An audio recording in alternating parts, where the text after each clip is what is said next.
The water came without mercy. In a single hour, the Briar Creek River swallowed 3 streets whole, cars spinning in the current like discarded toys, the screaming of alarms swallowed by roaring brown water, neighbors clutching rooftops while strangers below filmed on their phones and did absolutely nothing. In the middle of all that chaos, one man waded in. Not a firefighter, not a rescue diver, just an electrician, a father. A man who had spent years trying very hard to be nobody. And the woman trapped inside that sinking SUV, she was worth more than everything in this town combined.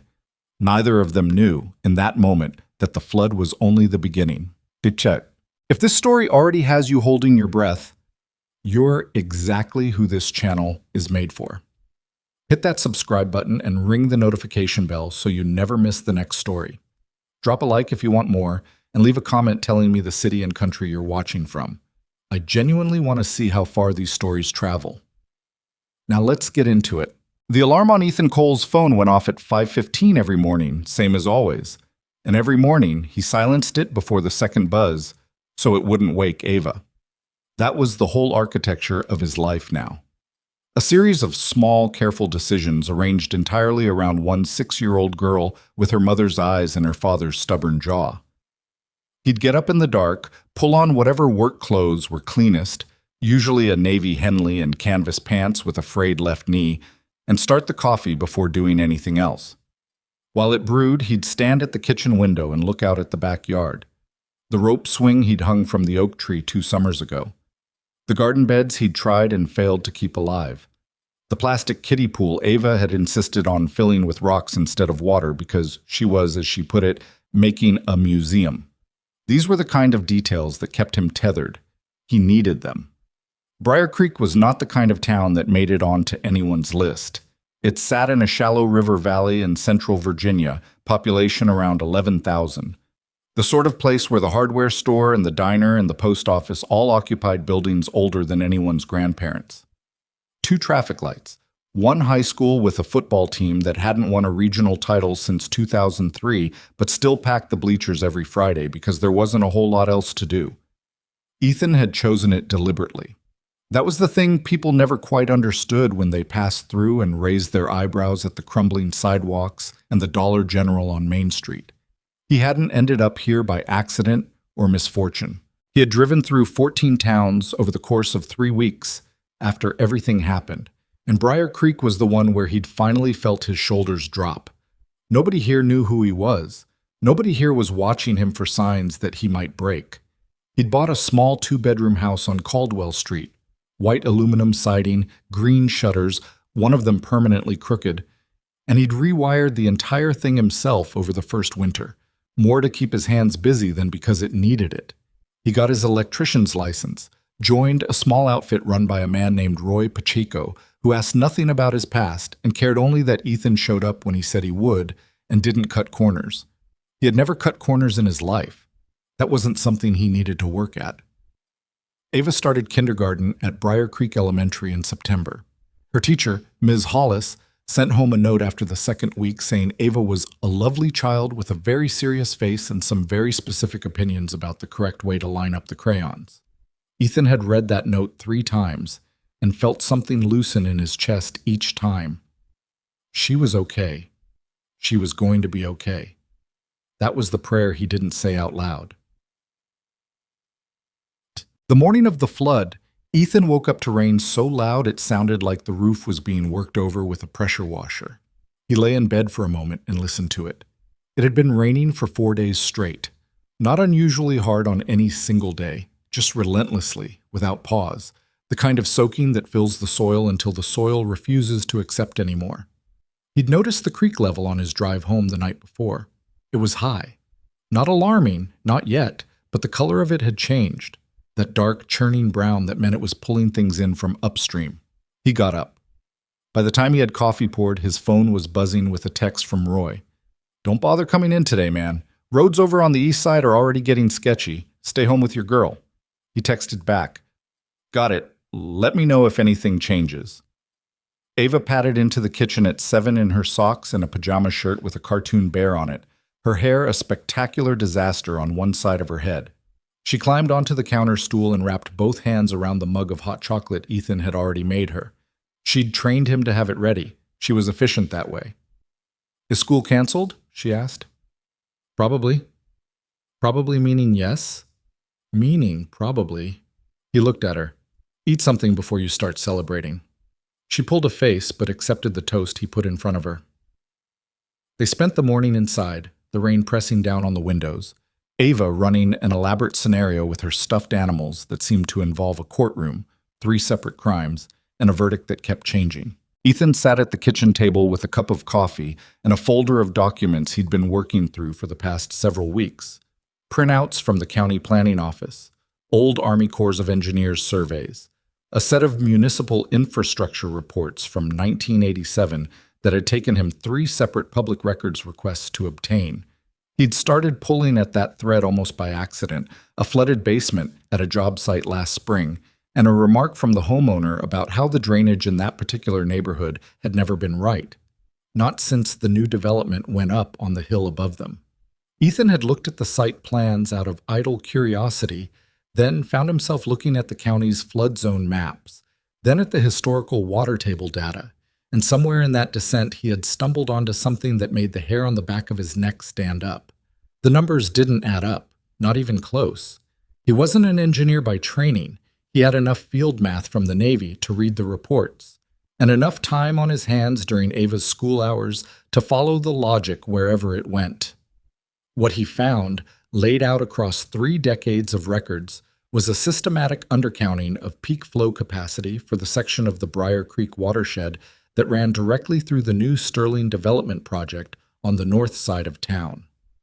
The calculations the county had approved were based on a 50-year flood model. The actual historical data, if you went back to the original river surveys from the 1960s, pointed clearly toward 100-year event thresholds that were substantially, catastrophically higher. He hadn't told anyone yet. He wasn't sure who to tell, or whether it was the kind of thing that a 37-year-old electrician with no engineering credentials would be taken seriously saying. He shuffled the papers back into the folder when Ava announced at 10:30 that she needed his help with the courtroom because the Penguin was lying, and she needed a witness. By noon, the rain had changed character. It wasn't falling harder exactly, but it had taken on a kind of weight, a pressure, like the sky was leaning down. Ethan stood at the front door and looked at Caldwell Street, where a thin sheet of water was moving steadily along the gutter. Moving. Not pooling, not sitting. Moving. That meant it was coming from somewhere uphill and had nowhere left to go downhill. He pulled out his phone and checked the county emergency alert system. A flood watch had been upgraded to a warning at 11:45. The Briar Creek River gauge at the old mill bridge was reading 4.5 feet above flood stage. "Ava," he called. "What?" "Put your shoes on. Real shoes, not the sandals." She appeared in the hallway. Something in his voice had reached her. She was sharp that way, always had been. "Are we going somewhere?" "We're going to Grandma Patsy's." That was what Ava called Roy's wife, who had appointed herself the girl's honorary grandmother 18 months ago and had shown no signs of renegotiating. She lived on a ridge road 3 miles east of town, above the valley floor. "Pack your bag, whatever you want for tonight." "Tonight? Are we staying?" "Pack your bag, Avie." She went without arguing. He moved through the house quickly, pulling the circuit breakers for the first floor as a precaution, putting his important documents in a waterproof bag on the top shelf of the hall closet. Old habits. He didn't think about where they came from. He had Ava in the truck and was backing out of the driveway by 12:20. The streets were passable. Barely.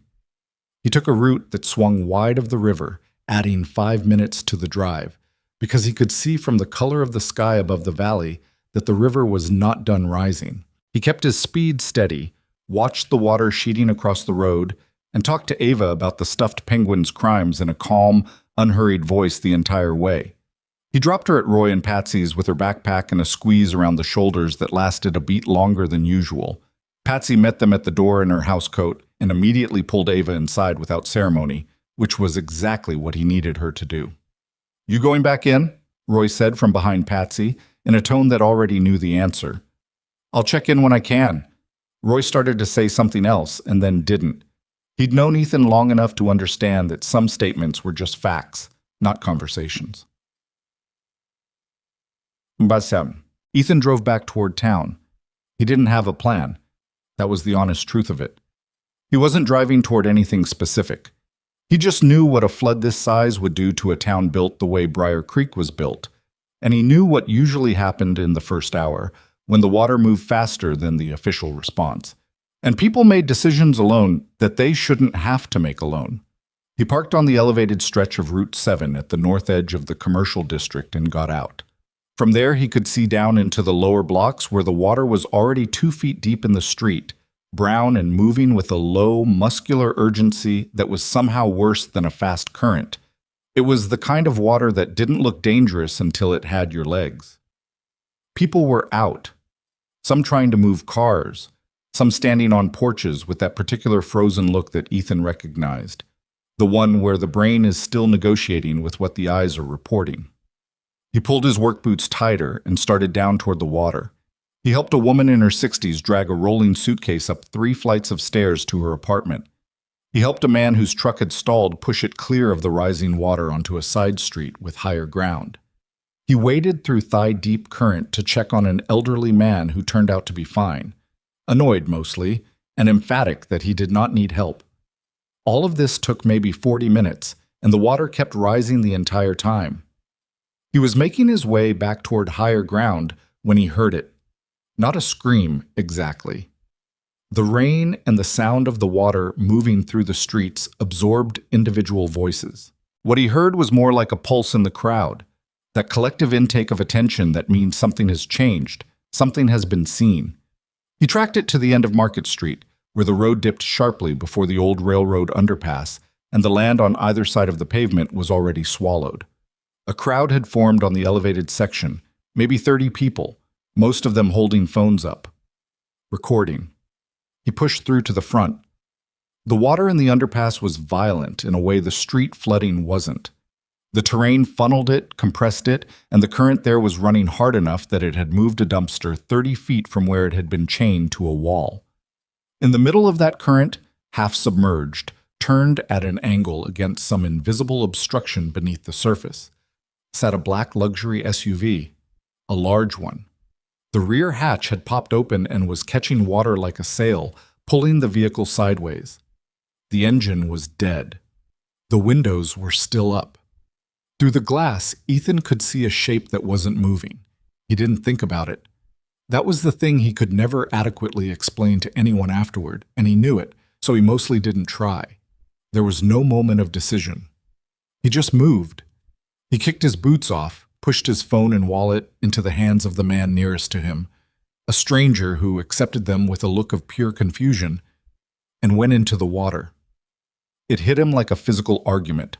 Cold, shockingly so, and the current in the deeper section had real force behind it. Not enough to drag a strong swimmer under, but enough to work against you continuously, to make every stroke a negotiation. He'd been in worse. He didn't think about that either. He reached the driver's side of the SUV in about 40 seconds. The window was up. He could see now the woman inside. Slumped against the steering wheel at a bad angle, blood at her hairline from what looked like a window impact. Unconscious. The water inside the vehicle was already at the level of the door handles. He tried the door. Locked. The power would be dead or close to it. He moved fast. There was a small gap at the top of the window where it hadn't fully sealed. He found it, braced his feet against the door frame, and pulled. The window mechanism was already compromised by the water pressure. It took 3 attempts, and he felt something pull in his left shoulder on the third, but the glass came down enough to get his arm through.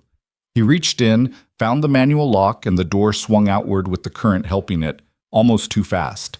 The water that had been collecting inside the vehicle surged out. The woman slid with it. Ethan caught her. She was heavier than he'd expected. Dead weight always is.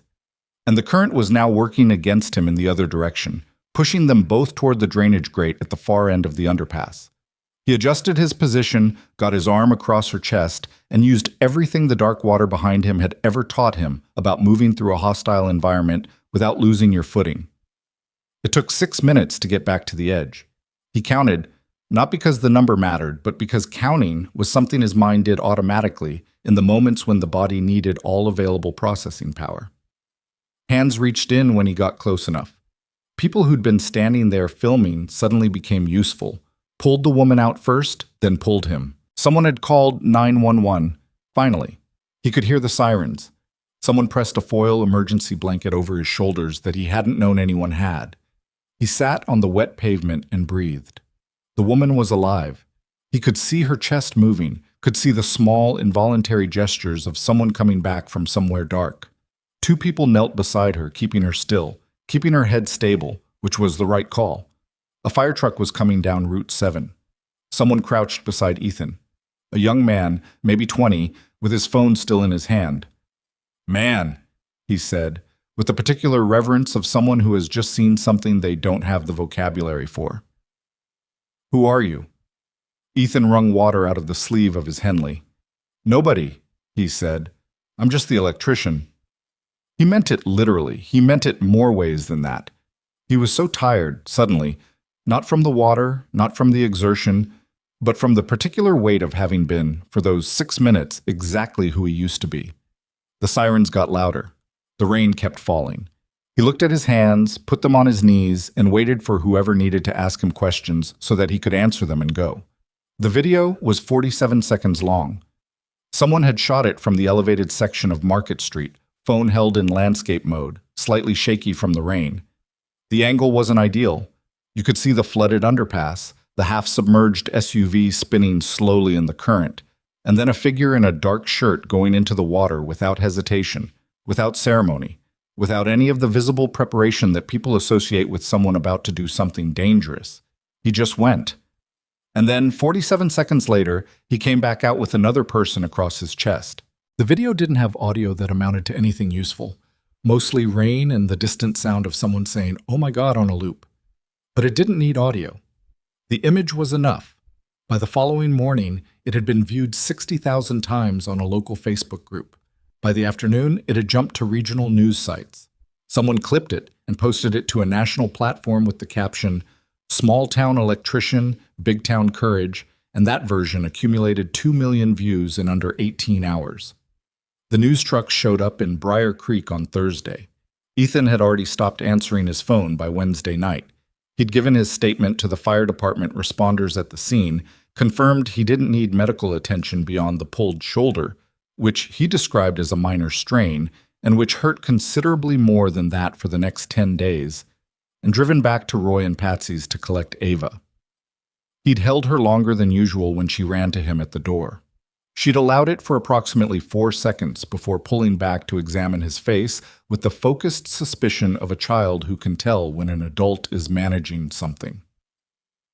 "You went in the water," she said. "A little. You're wet."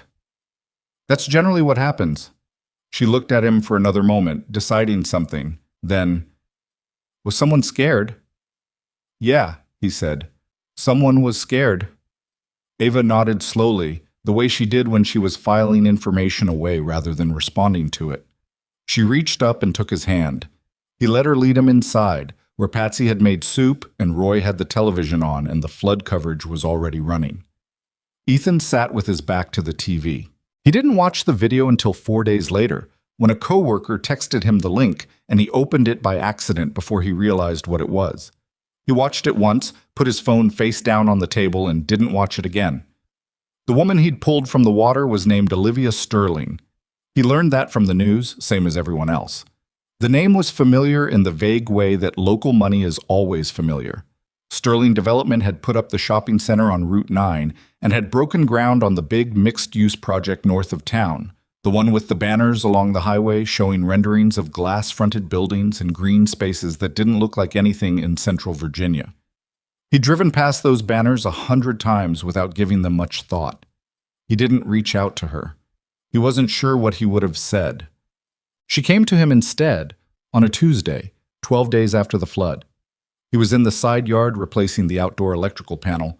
The old one had taken water damage, and Roy had given him the week to work on his own house before the next job, when a car turned onto Caldwell Street that didn't belong there. Black sedan, new, with the careful precision of a driver who was navigating by GPS in an unfamiliar neighborhood. It parked in front of his house with a kind of deliberate patience that made Ethan straighten up and watch. The woman who got out was not what he'd expected, or maybe she was exactly what he'd expected, and the surprise was that expectation and reality matched so cleanly. She was younger than he'd have guessed from her company's profile. Late 20s, dark hair pulled back without much ceremony, wearing a suit jacket over dark pants that looked expensive without announcing it. She had a small, neat bandage at her left temple, almost hidden by her hairline. She walked toward him with the measured stride of someone who was accustomed to rooms adjusting themselves to her presence. And then she saw him looking, and something shifted. A slight recalibration, like she'd expected to be approaching a stranger and was now approaching something more complicated than that. She stopped about 6 feet from him. "Ethan Cole," she said. Not a question. "That's right. I'm Olivia Sterling." She paused, as if waiting for a reaction. "I owe you my life." That sentence sounds dramatic, but I don't know a smaller way to put it. He pulled off his work glove and offered his hand. She shook it. Her grip was firm, and her palm was cold, which meant she'd been sitting in the air-conditioned car working herself up to this for longer than she'd admit. "You don't owe me anything," he said. "That's not—" She stopped, appeared to reconsider. "I'm not here to argue about what I owe you. I'm here because I wanted to say thank you in person, and because the idea of sending a card seemed insane." He almost smiled at that. "You want to come in? I can make coffee." She looked at the house, the crooked shutter, the work boots on the porch, the rope swing visible around the side, and something in her expression shifted again, though he couldn't have named what it was. "Yes," she said. "I'd like that." Tea. The kitchen was cleaner than usual because Ava was at school and Ethan had no excuse. He put the coffee on and Olivia Sterling sat at his kitchen table in her good jacket and looked at the finger paintings held to the refrigerator with vegetable-shaped magnets and didn't say anything for a moment. "How's the shoulder?" she asked finally. He glanced at her. "Who told you about the shoulder?" "The paramedics filed a report. I asked to see it." "It's fine." "It's not fine. You tore something." "It's fine enough." He brought 2 mugs to the table and sat across from her. "How's your head?" She touched the bandage without thinking about it. 6 stitches, concussion, mild. I don't remember the impact. She wrapped both hands around the mug. "I don't remember most of it, actually. I remember the car stalling and the water coming in faster than seemed possible. And then nothing until I was on the pavement and someone was keeping my head still and there were sirens." She looked at him. "You were already gone by the time I was fully conscious." "The fire department was there.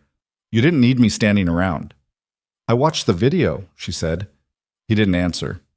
"You went in like you'd done it before," she said carefully. "There was no— Most people would have at least hesitated. Even trained rescuers would have assessed the situation first. You just went." I assessed. In about 2 seconds. The situation was straightforward. He picked up his coffee. The current wasn't as bad as it looked from the road. The vehicle wasn't fully submerged. There was still time. She studied him. "You're an electrician." "I am." "Before that?" He met her eyes for a moment. She held the look. She was good at that, he could tell. The kind of person who won negotiations by simply waiting out the discomfort of silence. "Before that I was in the military," he said. She waited. "Navy," he said. 12 years. She nodded slowly, like pieces settling into place. She didn't ask anything else about it, which he appreciated more than she knew. They drank their coffee. Outside, a neighbor's dog was barking at something on the other side of a fence. The refrigerator hummed. It was an ordinary kitchen on an ordinary Tuesday, and Ethan had the strange sensation, not unpleasant, of being seen without being inspected. "I want to offer you compensation," Olivia said.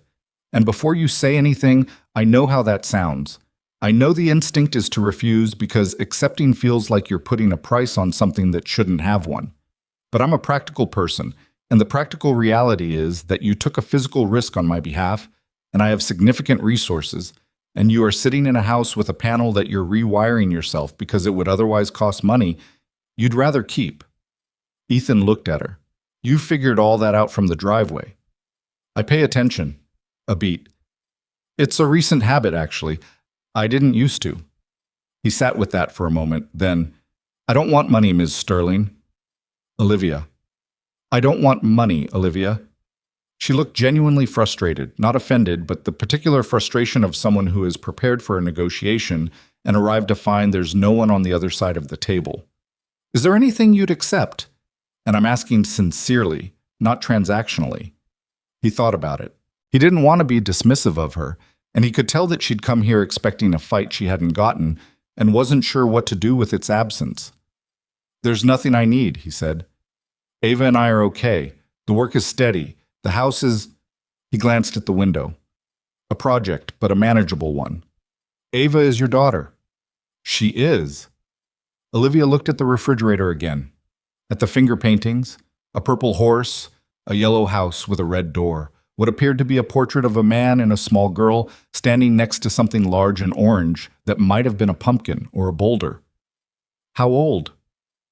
6. She'll be 7 in March. Her mother… Not in the picture, he said. The shorthand was gentle but final, and Olivia understood it as such.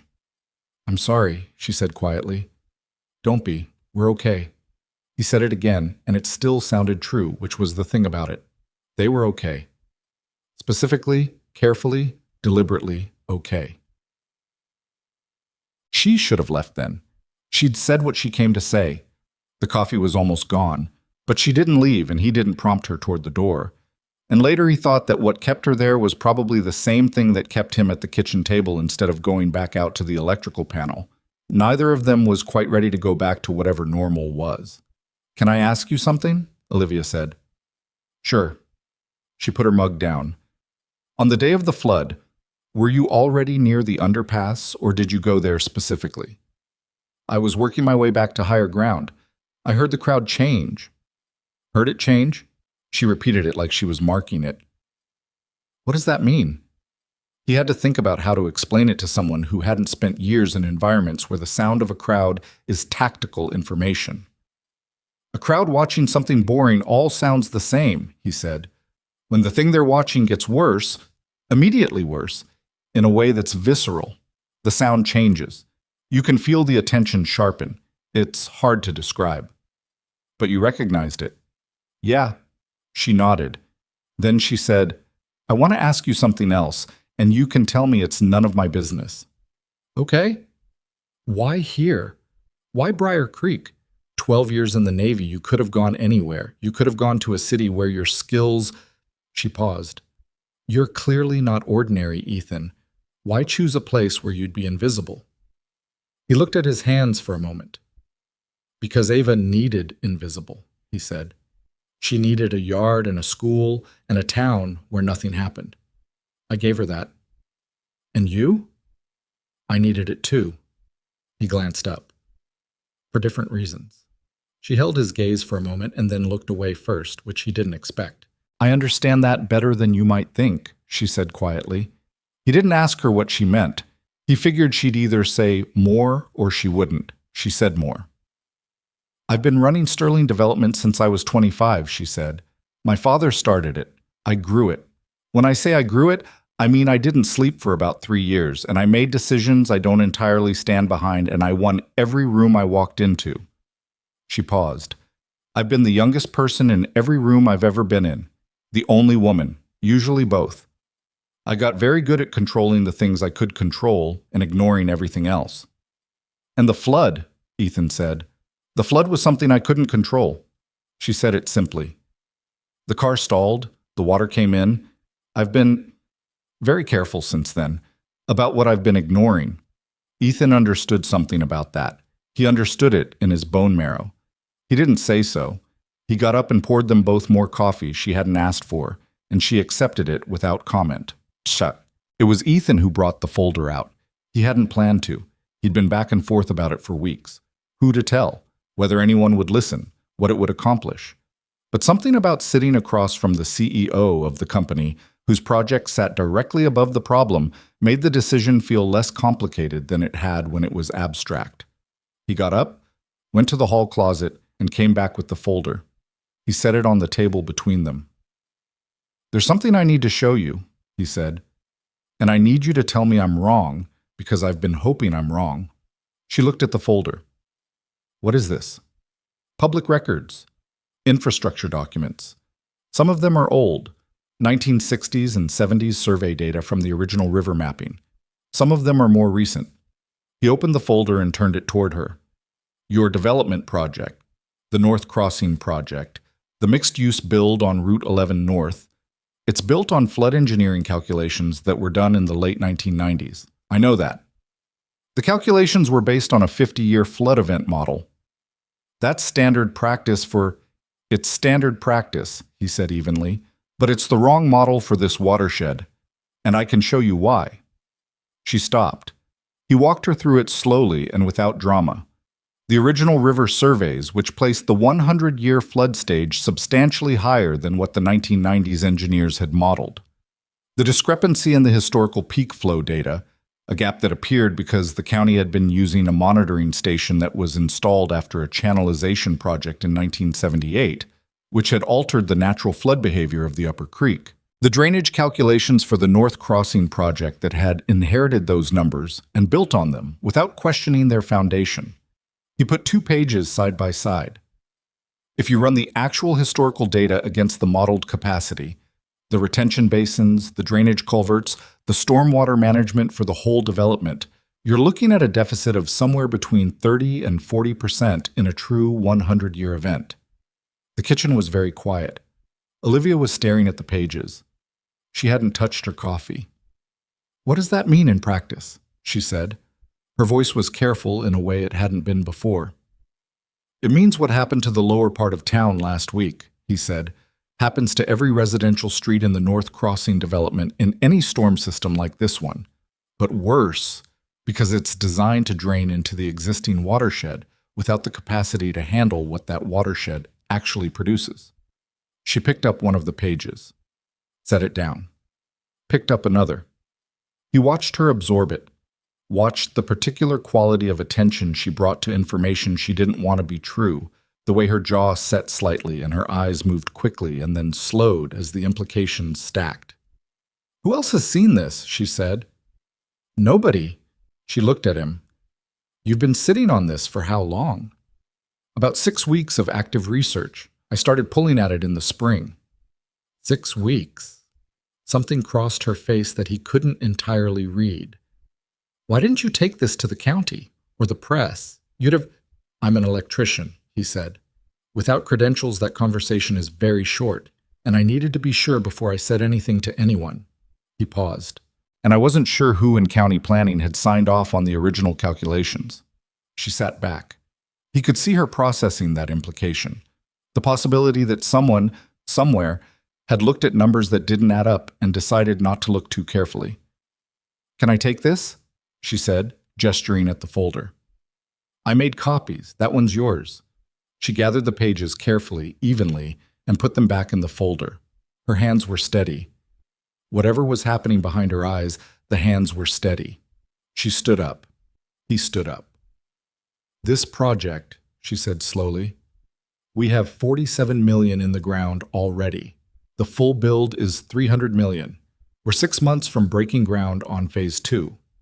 She said it without inflection, like she was reading from a ledger. "If your numbers are correct, they're correct," Ethan said. Not arrogantly, just as a statement of fact.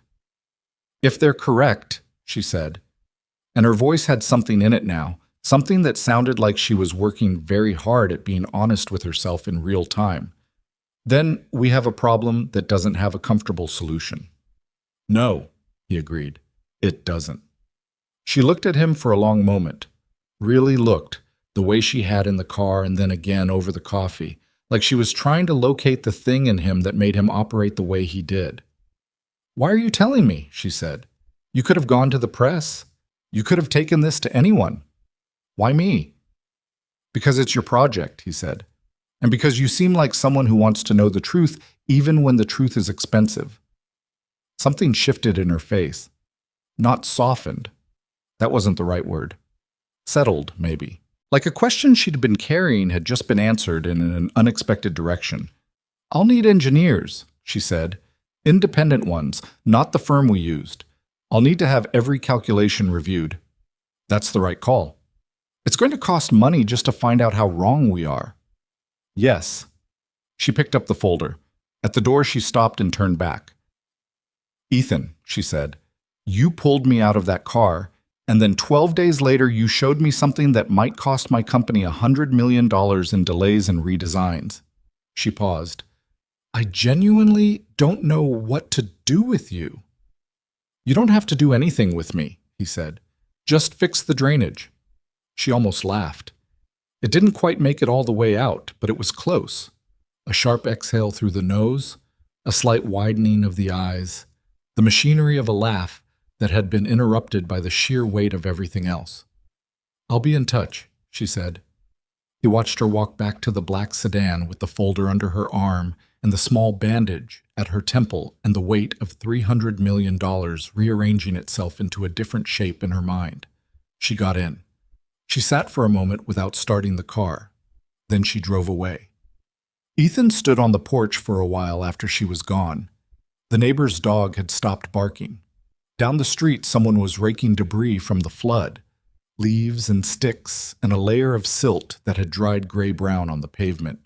The afternoon was mild and overcast, the kind of sky that couldn't decide. He went back inside, poured the rest of the coffee down the drain, and went back out to the electrical panel. He had about 2 hours before he needed to pick up Ava. The engineering firm Olivia hired was based out of Richmond, Caldwell and Associates, independent, with no prior relationship to Sterling Development or to the county planning office. She told her chief operating officer, Marcus Webb, that she was bringing them in for a routine review of Phase 2 specifications. Marcus was 44 and had been with the company for 9 years, and he was very good at his job, which meant he looked at her for exactly 3 seconds too long before saying, "Of course," and going back to his desk. She didn't tell him what she was actually looking for. Not yet. The lead engineer Caldwell sent was a woman named Dr. Patricia Osei, 50s, close-cropped gray hair, the kind of person who wore the same expression examining a blueprint that a surgeon wore opening a chest cavity. Focused, without drama. Olivia liked her immediately, which was good, because what Dr. Osei found over the following 10 days was going to require someone Olivia could trust to tell her the truth without softening it. Olivia had given Dr. Osei Ethan's folder along with the company's full project documentation. She'd presented it without attribution, just information that's been brought to our attention. She told herself that was practical, not cowardly, because what mattered was whether the numbers were right, not where they came from. Dr. Osei called her on a Thursday afternoon, 11 days after being retained. "Ms. Sterling," she said, "I need you to come to the site office, and I'd suggest you not bring anyone from your internal team yet." Olivia drove out there alone. Check. The site office was a construction trailer at the edge of the North Crossing development, parked on the only section of gravel that wasn't still showing flood silt along its edges. The flood had hit the lower portions of the site, not catastrophically, not in a way that had stopped work, but enough to leave a visible waterline on the equipment storage containers that nobody had bothered to mention in any official report. Olivia had noticed that waterline on her way in. She was noticing a lot of things she hadn't noticed before. Dr. Osei had the project documentation spread across the trailer's folding table, original surveys, drainage calculations, the county approval documents, and alongside them, her own firm's analysis in a clean blue folder that looked deceptively thin for what it contained. "I'll give you the short version first," Dr. Osei said, "and then I'll walk you through the specifics." Short version.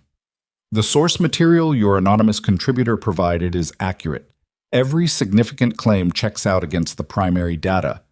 She put her hand on the blue folder. The 1990s engineering firm used the post-channelization flow data from the Briar Creek monitoring station without accounting for the fact that the channelization itself artificially suppressed peak discharge readings. The error isn't visible unless you go back to the original USGS survey data from 1963 and 1971, which were not included in the county's active reference library. They weren't suppressed, they simply aged out of the standard reference set, and nobody went looking.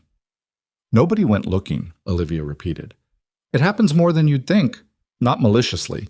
Standard practice is to work from approved county data. The county data was wrong at the source, So everything built on it inherited the error. Dr. Osei opened the blue folder. The retention basins, as currently designed, have a maximum capacity rated for a storm event that produces, call it, X cubic feet per second of peak discharge. The actual historical 100-year event for this watershed produces approximately 1.38 times, 38% over capacity. At minimum, the confidence interval on the upper end takes it to 44%. Olivia looked at the numbers on the page. They were clean, orderly, devastating. Phase 1 construction, she said. What's already in the ground? The drainage infrastructure for Phase 1 is complete. The residential streets, the culverts, the connection points to the municipal system, all built to the original spec. Dr. Osei paused. If a 100-year flood event occurs before this is remediated, the Phase 1 neighborhood floods. Badly. We're talking about inundation of first floors, potential structural damage to foundations, road failures at 3 of the 4 main access points. How many units are occupied in Phase 1? 62, as of last month's figures. 62 families. Olivia sat with that number for a moment. Phase 2, she said. Phase 2 hasn't broken ground on the drainage infrastructure yet. If you halt now, the remediation can be designed into Phase 2 before anything goes in the ground. Phase 1 is the harder problem. Dr. Osei closed the folder with a quiet precision that seemed almost respectful of the weight inside it. I'll be direct with you, Ms. Sterling. This is fixable. It is not cheap, and it is not fast. But it is fixable. The question of what you do next is not an engineering question. Olivia drove home. She sat in her car in the parking garage beneath her building for 20 minutes before going inside. She called Ethan from her kitchen at 9:15 that evening. He answered on the third ring, which meant he'd been awake but not near his phone.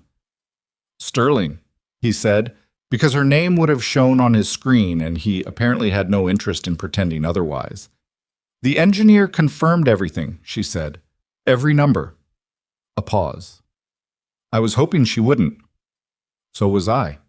She was standing at her kitchen counter with a glass of water she hadn't drunk. 62 families in Phase 1, all of them in houses that flood catastrophically in any storm that matches what hit us last week. Another pause, longer. What are you going to do? I don't know yet. She said it honestly, which was not something she did often in professional conversations. That's not true. I know what I have to do.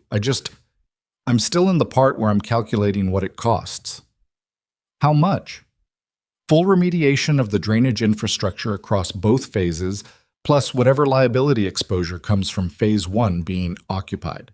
Conservatively, we're talking somewhere between $60 and $90 million in costs that weren't in the project budget. The project's total financing is structured around the Phase 2 revenue. If we halt Phase 2 and absorb that remediation cost, she stopped.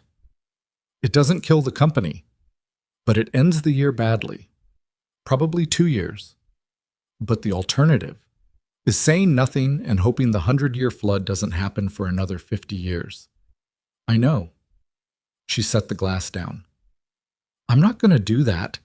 I just wanted to say the number out loud to someone who already knew it was coming. Okay, Ethan said. Simple as that. She almost laughed, the same way she almost had in his kitchen. You're very easy to talk to, she said. It's slightly disorienting. I get that a lot. I doubt that. You're right, he said. I don't. This time she did laugh, briefly, and it felt strange and necessary. I'm going to tell my board tomorrow, she said. And then I'm going to tell the county. And then I'm going to have to figure out what to say to 62 families who bought houses from me. Do you want advice on any of that? No, I know what I need to do. She paused. Thank you for showing me the folder. Someone else might have taken it straight to the news. Someone else might have, he agreed, and she heard in it the exact implication she was meant to hear, that the choice to come to her first was a considered one, not an instinct, and that it had cost him something to trust her with it. Get some sleep, she said. You too. She didn't, particularly, but she tried. Eat. The board meeting was at 8 in the morning, in the Sterling Development Conference Room on the 14th floor with its view of the city and its long mahogany table that had always seemed to Olivia like a piece of furniture, specifically designed to make conversations feel consequential. She'd run 100 meetings in that room. She'd never walked into one feeling the way she felt walking into this one. There were 7 board members. 5 of them had been with the company since her father's tenure. She put Dr. Osei's blue folder in the center of the table and didn't sit down. "I need to walk you through something," she said, "and I need everyone in this room to understand that by the time I'm done, we will all have the same information, and we will make a single decision together, and that decision will be the right one." Gerald Marsh, who was 68 and had been her father's first outside investor, and who had a talent for making skepticism sound like wisdom, leaned back in his chair. "That's a fairly dramatic opening, Olivia." "It's a fairly dramatic situation, Gerald." She walked them through it. The engineering report, the historical data, the gap in flood capacity, the 62 occupied units, the remediation cost range. She did it without inflection and without apology, in the same tone she used to present quarterly earnings, because the information deserved to be heard clearly, not filtered through her own feelings about it. When she was done, the room was quiet in the specific way of people doing rapid internal calculations. Gerald Marsh said, "The county approved the original engineering. We built a spec. The liability argument could be made that, Gerald," she looked at him steadily, "I'm not asking for the liability argument. I'm asking for the right decision. They're not always the same thing. In this room, at this table, they are. We now know that the drainage infrastructure puts those 62 families at serious risk. That's the only fact that matters." Another board member, Sandra Cho, who handled the company's financial oversight, said, "What's the timeline on remediation if we approve it today?" Phase 2 halt immediate. Design work on the remediated drainage for both phases. Dr. Osei estimates 8 months. Construction on Phase 2 resumes with the new infrastructure built in, approximately 14 months from today. Phase 1 remediation. That's the harder conversation. We have to go back to 62 homeowners and explain why we're tearing up their street drainage and replacing it. "And what do we tell them?" Sandra said. "The truth," Olivia said. "We made an error. We found it. We're fixing it." Gerald Marsh looked at the table. He looked at the folder. He looked at Olivia. "The investors who are 2 months from Phase 2 breaking ground—" "I'll handle the investors," she said. "I need the board's authorization to halt and remediate. That's all I'm asking for today." The vote was 5-2. Gerald and one other member, a man named Foster Klein, who had real estate interests in the Phase 2 commercial tenants, voted against. Olivia noted it without comment, thanked the board, and walked out of the conference room to make the first of what would be a very long series of difficult phone calls. The County Emergency Engineering Review was convened 3 weeks later, a joint session between the Planning Department, the Public Works Office, and the Regional Emergency Management Authority. It had been triggered partly by the flood damage and partly by the documentation Olivia's team had submitted, a formal report of the infrastructure deficiency, filed with the county recorder's office on the Monday after the board vote. She had called Ethan before filing it. "I'm naming the source of the original analysis," she told him. "I'm not going to let it sit as anonymous. You deserve the attribution. I'm an electrician. You're the person who found this. The county is going to want to know how it was found." A pause. "I'd rather stay out of it." "I know you would." She waited. "Ethan, the review panel is going to be looking at the entire flood control infrastructure for the watershed, not just the development, the whole system. And the person who has read every document in that system going back 60 years is you." He was quiet for a long moment. "I'm not an engineer," he said. "I don't have a stamp. Anything I present to a review panel—" "I'm hiring you as a technical consultant," she said. "The work will be reviewed and certified by Caldwell and Associates. Your name goes on the analysis. Dr. Osei has already agreed." Another pause. "She said, and I'm quoting, that she'd worked with civil engineers with 2 advanced degrees who had a less systematic understanding of this watershed than you do." He didn't say anything for long enough that she checked to make sure the call hadn't dropped. "What does the consulting pay?" he said finally. "More than Roy Pacheco's paying you." "That's a very low bar." "I know, I said it deliberately." The review panel met in the County Public Works building. a beige municipal structure that smelled like institutional carpet and old coffee and had fluorescent lighting that made everyone look slightly unwell. There were 11 people around the table: engineers, city officials, 2 representatives from the Regional Emergency Management Office, and then Ethan in a button-down shirt that was slightly too formal for him and jeans that were slightly too casual for the room, with a binder of documentation that was significantly more comprehensive than anything else on the table. He had not wanted to be there. That was visible to anyone paying attention. He sat with a particular stillness that was less composure than containment, like someone who was accustomed to taking up exactly as much space as the mission required, and not 1 inch more. The panel chair was a county engineer named Robert Stiles, who was 61 and had run public works for 12 years, and had the look of a man who had sat through a great many meetings where someone came in with alarming information and turned out to be wrong. He introduced Ethan with a neutrality that was barely distinguishable from polite skepticism. Ethan opened his binder. "I want to start with the 1963 USGS survey," he said, "because everything downstream of that data is only as reliable as that baseline, and the baseline has a problem." He walked them through it the way he'd walked Olivia through it in his kitchen, methodically, without theatrics, following the logic from the original river mapping through the channelization project and its effect on monitoring data, through the downstream adoption of compromised calculations, and out the other end into the current state of the county's flood control infrastructure. He had printed comparison tables. He had annotated maps. He had a timeline that showed every point at which the error had been inherited rather than questioned. Nobody interrupted him. That was the first sign that something was shifting in the room. Engineers interrupted each other constantly. It was reflexive, a professional habit, the way they tested arguments by applying immediate pressure. Nobody interrupted Ethan. They wrote things down. They looked at their own documents and then back at his.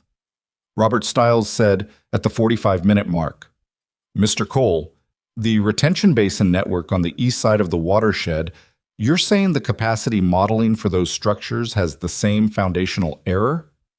"Yes. They were designed in 2004 using the county's standard reference data. The reference data carries the same post-channelization baseline. So the entire East Side Basin network is undersized for a 100-year event, by between 22 and 28%, depending on which section you're looking at." Stiles sat back. He had the look of a man who had just been handed a bill he couldn't dispute. A woman named Kendra Walsh from the Regional Emergency Management Office said, "Mr. Cole, how long did this analysis take you?" The initial identification of the baseline discrepancy was about 3 weeks. The full watershed analysis was another 4 months. "And you did this?" "On my own time, yeah." "Why?" He thought about how to answer that. The honest answer was that he'd started pulling at the thread because a flooded basement had made him curious, and the curiosity had found something he couldn't unfind. But that wasn't quite all of it, and in a room full of people whose job it was to protect the public from exactly this kind of failure, the rest of it seemed worth saying. "Because I live here," he said, "and my daughter lives here, and if you find something like this, you can't put it back in the drawer." The room was quiet. Kendra Walsh wrote something in her notebook. The panel met 4 more times over the following 6 weeks. Ethan was at each one, and each one expanded the scope of the review, from the North Crossing development to the East Side Basin Network to the main trunk culverts that ran beneath the commercial district where the Market Street underpass had turned catastrophic in the flood. Every section they examined, the Caldwell engineering team confirmed what Ethan's analysis had found. The error was systemic, and it was old, and it had never caused a disaster large enough to make anyone go looking. Until now. He worked the review sessions in the same way he had worked every other difficult environment in his life, by being reliably present, doing the work that needed doing, and keeping his personal reaction to what they were finding at a significant remove from what he said out loud. The engineers around the table warmed to him slowly, the way competent people warm to competence. Not with enthusiasm, but with the gradual cessation of doubt. By the 4th meeting, Robert Stiles was directing questions at Ethan before directing them at the Caldwell team, and doing it without appearing to notice the shift. Kendra Walsh sought him out after the fifth meeting in the parking lot as he was unlocking his truck. "I want to ask you something, and you don't have to answer it," she said. "Okay. Do you understand what you've done here? What the actual scale of this is?" He looked at her. She was matter-of-fact about it. No performance, no inflation. "I found an engineering error," he said. "You found an engineering error that, if it had gone unfixed for another 20 years, had a statistically significant chance of producing a flood event that would have damaged or destroyed approximately 400 residential structures in this county, including the North Crossing development, the East Side neighborhoods, and the lower commercial district. We've run the models." She paused. The rebuild cost, post-event, would have been somewhere in the $800 million to $1.2 billion range. That doesn't count the injuries or the displacement. He didn't say anything. "I just thought you should know the number," she said. "Not because you need a pat on the back, because the number is real and you're the reason it stays hypothetical." She walked back toward the building. He stood in the parking lot for a minute. The afternoon was cooling off, the kind of September evening that made the air feel borrowed from something better. Somewhere across the lot, a crow was working at something in a fast food bag with focused professional intensity. He got in his truck. He sat for a while before he started it. Then he drove to Briar Creek Elementary because it was 3:45 and Ava got out at 3:50, and the one thing about her day that he had never, in 2 years of pickup, been late for was the moment she came through those doors and scanned the parking lot until she found him. He was there when the doors opened. She came out with her backpack half unzipped, and her hair escaping whatever Patsy had done with it that morning, and a drawing in her right hand that she was protecting with the particular ferocity of someone transporting something important. She found him immediately. She always did, the same way he'd always found her. She climbed in the truck and handed him the drawing before she even put on her seatbelt. It was a house, rendered in crayon, with a red door and 2 figures in the yard, one large, one small. Above it, in Ava's laborious first-grade printing, "My house with Dad." "Ms. Hollis said we could take them home," Ava said, in the tone of someone preemptively establishing the legitimacy of the transaction. "It's good," Ethan said. He meant it. "The door's red because red is important," she informed him. "I'll put it on the refrigerator." She finally buckled her seatbelt. "Can we have grilled cheese?" "We can have grilled cheese." She settled back in her seat with the serenity of someone whose major concerns have been resolved. He pulled out of the parking lot and headed home, and the number Kendra Walsh had given him, 800 million, 1.2 billion, 400 houses, all of it kept hypothetical by a folder of old documents and enough stubbornness to follow a number to where it led, sat somewhere at the back of his mind and stayed there. He didn't need it at the front. The drawing was on the passenger seat. Red door, 2 figures, his house, his daughter. That was the number that mattered. 3 weeks after the final panel report was filed with the county, Olivia held a press conference. She stood at a podium in Sterling Development's lobby with Dr. Osei on one side and the company's communications director on the other, and she said, into 8 microphones and 14 cameras, exactly what had happened. The original engineering error, the discovery through independent analysis, the company's decision to halt Phase 2 and fund full remediation across both phases, the cooperation with the county review, the timeline for repairs. She was asked 3 times who had performed the original analysis that had identified the problem. The first 2 times she said only that it had come through an independent source who had chosen to remain unnamed. The third time, from a reporter in the back whose persistence had been building throughout the conference, a young woman who wrote for the regional paper and had clearly done her background work, the question was more specific. "Ms. Sterling, county review records show a Mr. Ethan Cole listed as a technical consultant on the flood control panel. Is that the same Ethan Cole who pulled you from the flooded vehicle in August?" The room sharpened. Olivia had known this question was coming. She'd thought about how to answer it for a week. "Mr. Cole provided the initial analysis, yes," she said. "He asked not to be the focus of attention, and I've tried to respect that. What I'll say is this. He's a man who found something important, brought it to the right person, and then spent 6 weeks in county meetings helping fix it. He didn't ask for anything in return." She paused. "I've worked with a lot of people in this industry. I have not worked with many people who operate the way he does. The follow-up questions were about costs and timelines. The reporter in the back wrote something down and didn't ask anything else. But the story ran the next morning. And the morning after that, Ethan's phone started buzzing again. He silenced it again. Some things didn't change. The newspaper story ran on a Thursday. By Friday afternoon, Ethan had received 11 voicemails, 2 requests from television producers, 1 offer from a speaking agency in Washington, D.C.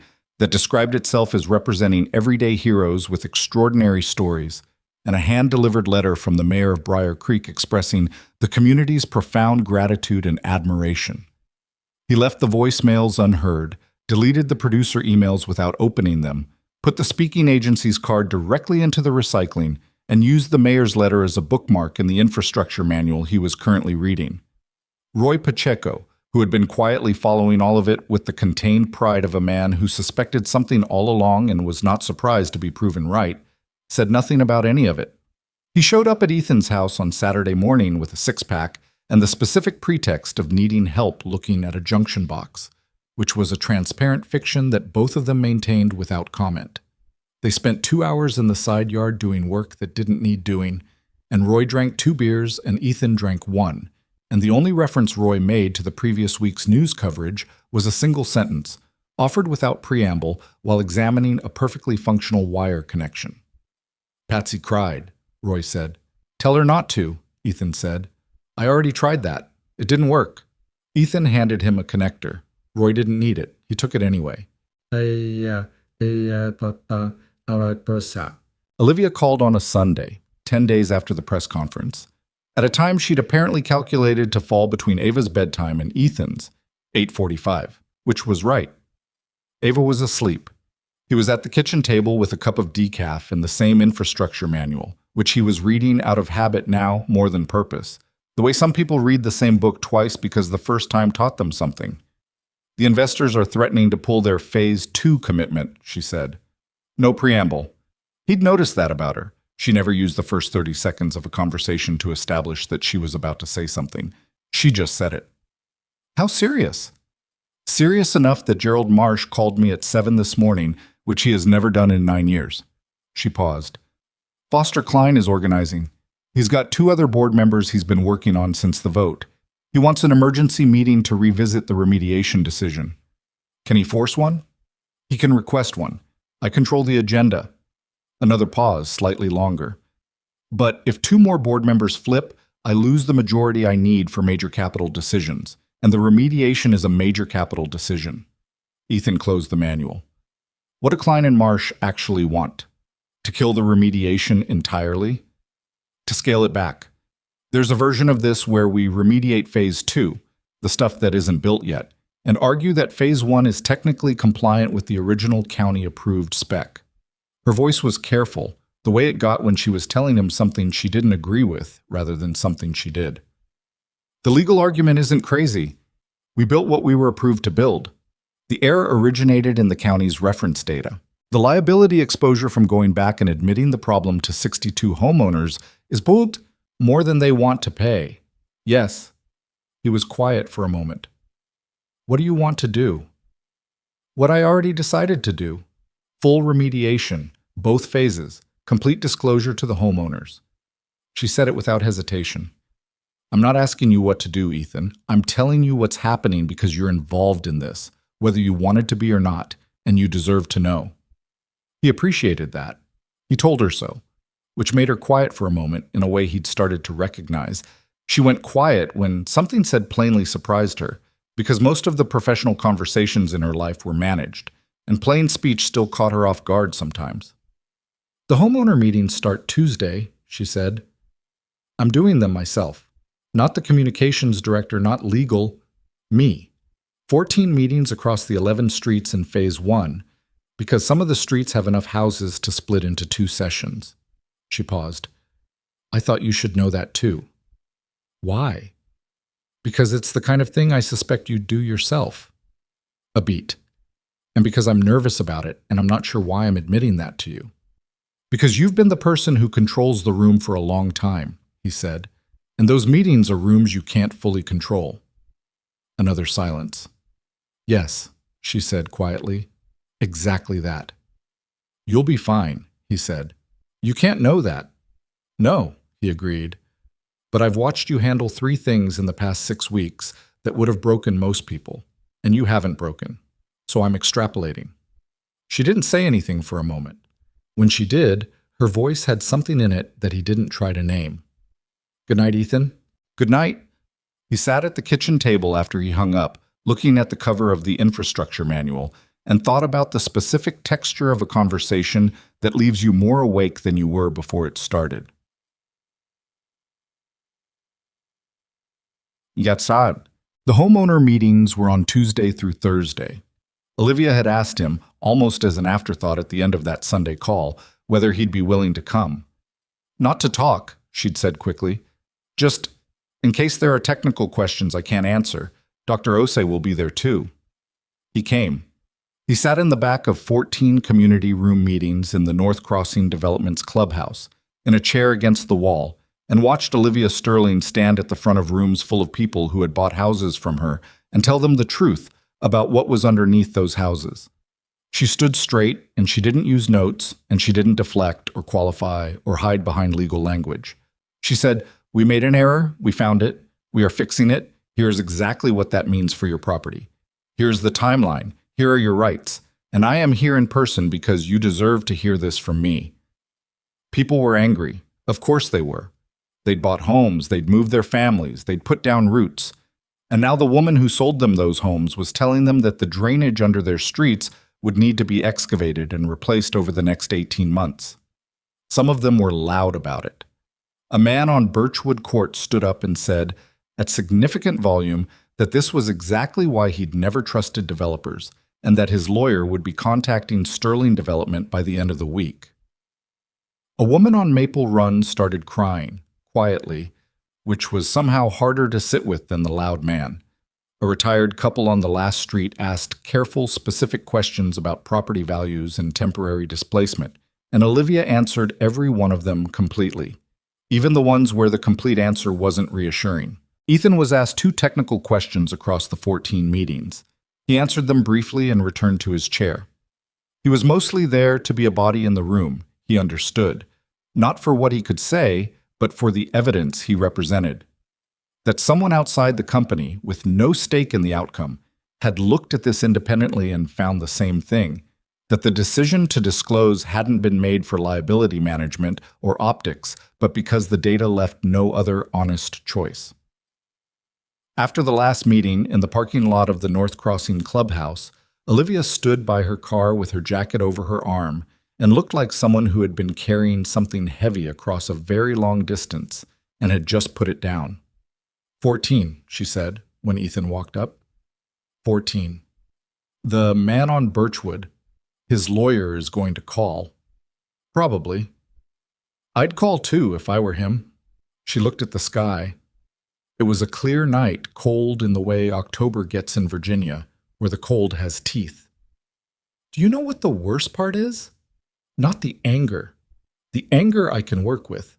The worst part is the couple on... She stopped.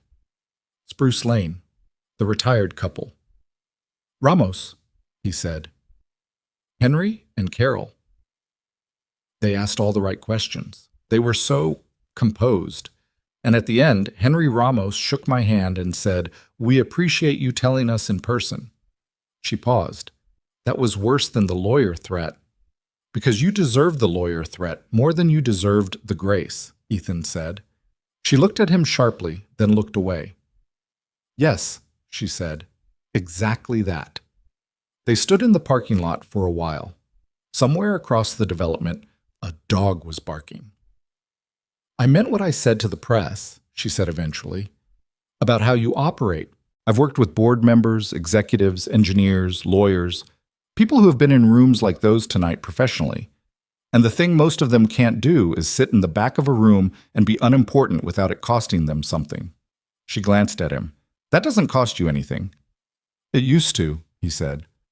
She waited, but he didn't add to it, and she'd learned by now when he was done with the sentence. I want to offer you the position formally, she said. Director of Infrastructure Safety. Oversight of every engineering review for every future project. Site selection, drainage modeling, structural compliance, all of it. The job exists because of a gap we clearly have. The qualifications are the ones you demonstrated over the past 6 weeks. She looked at him directly. This is not payment for the river. I need to be clear about that. I know it's not, he said. Then why is your face doing that? He hadn't realized his face was doing anything. What's it doing? The thing where you look like someone handed you a form in a language you don't fully trust. She crossed her arms.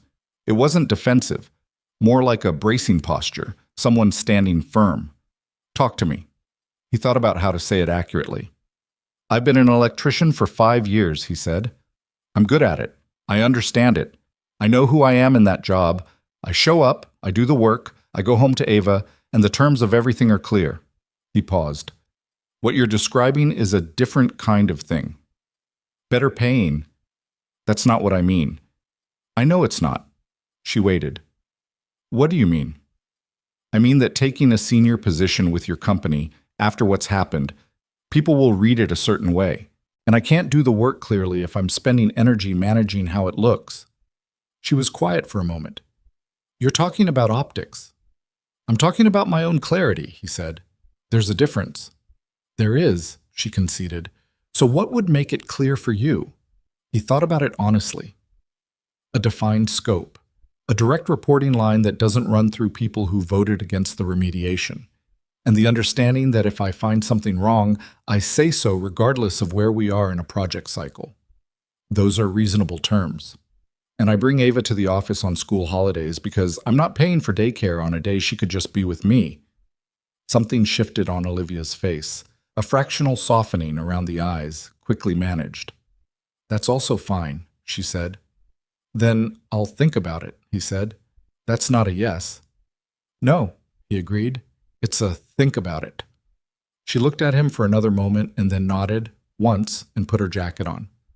I'll send the formal offer letter this week. You can take as long as you need. She paused with her hand on the car door. Ethan, thank you for coming tonight, for all 14. You did the hard part, he said. She got in the car and drove away, and he stood in the empty parking lot under the clear October sky and thought about the difference between the life he'd built and the life that seemed to be slowly, without asking permission, rearranging itself around him. Ava met Olivia for the first time on a Saturday in October, entirely by accident. Ethan had told Olivia she could stop by the house to drop off some documents, survey files he'd asked for, dense with technical notation, the kind of thing that didn't translate well over email. He'd mentioned, without much thought, that Saturday morning worked because he'd be home. He had not thought to mention that Saturday morning was also pancake morning, which was a weekly ritual of such structural importance to Ava that it had its own rules, its own roles, and its own specific playlist of songs that Ava controlled from a small Bluetooth speaker on the counter. Olivia arrived at 9:15 to a house that smelled like butter and maple syrup and had a 6-year-old standing on a step stool at the stove with a spatula, supervising a pancake with the focused authority of someone who had been taught the flip and took the responsibility seriously. Ethan opened the door and said, with a slight quality of resignation, I forgot you were coming. I can leave the documents on the porch. No, come in. Ava, we have company. Ava turned from the stove with the spatula still in her hand and examined Olivia with the unselfconscious directness of a child who has not yet learned that staring is considered rude in most social contexts. She took in the good coat, the careful hair, the way the woman was holding a folder and looking slightly uncertain about whether she was allowed to be here. Are you the lady from the flood? Ava said. Olivia blinked. I am, yes. Dad said you were in a car. I was. Ava nodded, filing this. He says don't talk about it, but he doesn't tell me not to ask about it. Ava, Ethan said. That's a distinction, Ava told Olivia, with complete seriousness. Olivia laughed. A real one this time, full and unmanaged, the kind that arrives before you can decide whether it's appropriate. That's a very sharp distinction, she said. Ava turned back to the pancake. You can stay for breakfast if you want. I make them. A pause, then, with honesty. Dad helps with the first one because the pan has to be the right temperature or they come out wrong. But then I do them. She does them, Ethan confirmed. Olivia stayed for breakfast. She sat at the kitchen table with the folder of documents unopened in front of her and accepted a plate with 3 pancakes arranged with a precision that Ava described as stacked correctly, not just piled.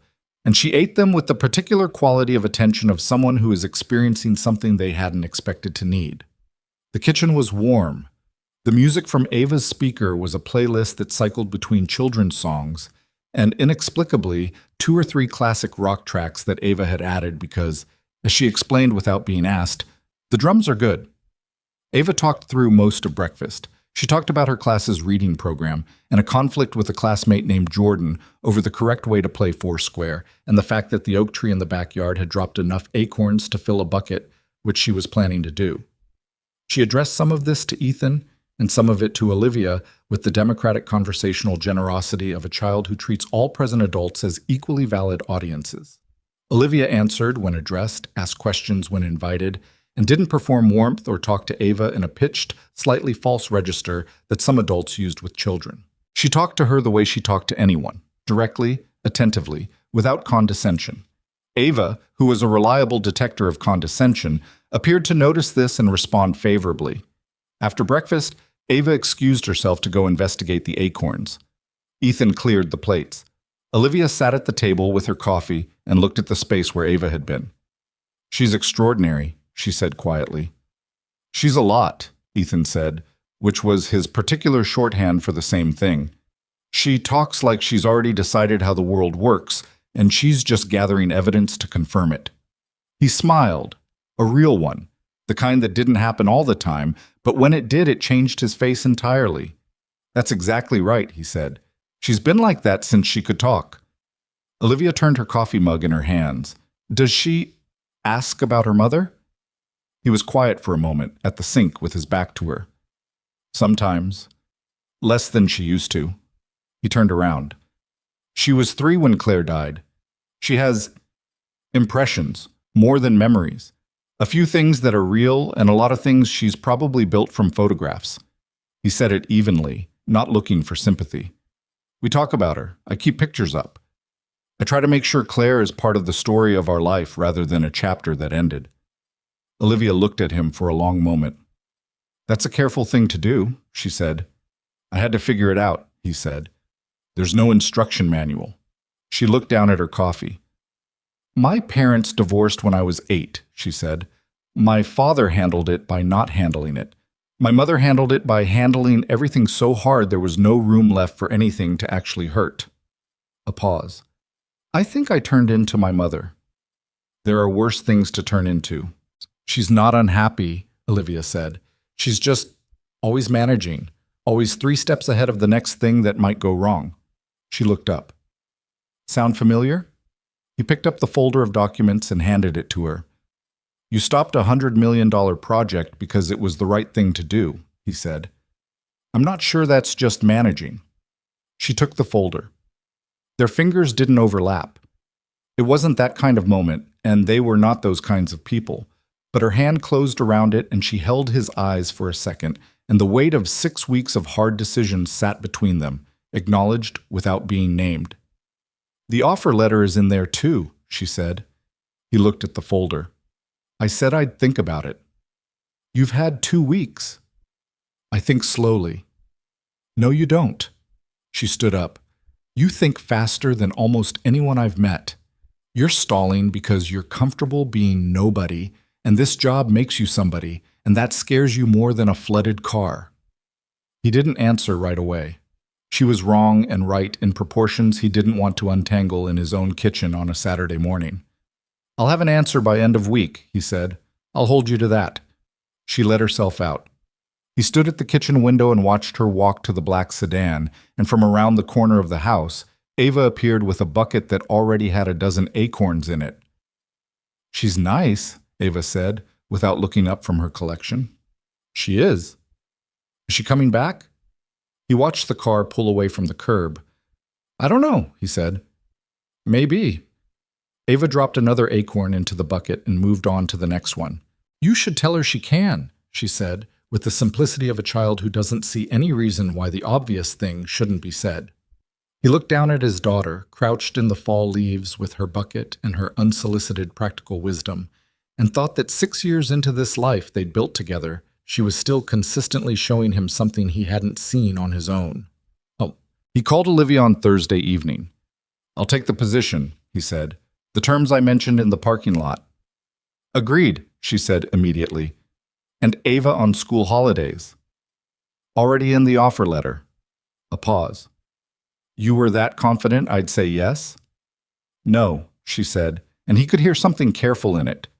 Not manipulation, but honesty arriving in pieces. "I put it in there because I wanted it to be true, and I've found that sometimes writing something down is the first step toward it being real." He thought about that for a moment. It was not a business logic, it was a human one. "I'll start the 1st of November, he said. "I've got 2 jobs to finish with Roy." "That's fine. And I want to be at the Phase 1 remediation planning meetings from the start, not brought in partway through. I'll have Marcus add you to the calendar tonight." Another pause. This one was the kind that would have been uncomfortable with anyone else. The pause that follows a significant decision when neither person has the right next sentence. With Olivia, it wasn't uncomfortable. It was just a pause. "Ethan," she said. "Yeah." "Ava said you should tell me I can come back." Her voice had something very light at its edges. "She told me on my way out, specifically. She's very direct." "She is," he said. "She gets it from her mother." Olivia was quiet for a moment. "She can tell you she can come back," she said. "You don't have to." "I know," he said. "But she can come back." He heard the breath of a smile on the other end of the line. Not a laugh, just the near thing, the shape of one. "Good night, Ethan." "Good night." He set his phone on the kitchen table and looked at the refrigerator. Ava's drawing was still there, between the vegetable magnets, the red door, the 2 figures in the yard, the house that was theirs in the most fundamental sense of the word. He looked at it for a while. Then he opened the offer letter, found a pen, and signed it. He slid it back in the folder, put it on the table next to his keys so he'd remember to bring it in Monday, and went to check that Ava's light was off. It was. She was asleep with the stuffed penguin tucked under one arm and a library book open on the pillow beside her, face down so she wouldn't lose her place. He closed the book gently and found the bookmark on the nightstand, a craft store pom-pom that she'd glued a googly eye to, which she called Gerald, for reasons she'd never explained. He put Gerald in the book and left the door open a crack, the way she liked it. Downstairs, the house was quiet in the way it got at night. Not empty, just at rest. Outside, the October wind moved through the oak tree in the backyard, and somewhere a few leaves let go. He stood at the kitchen window for a while, in the dark, and thought about the word forward, not as a direction away from something, but as the name of the only place worth going. He started the job on a Monday, which felt right, not symbolic, just practical, the way Ethan preferred most things.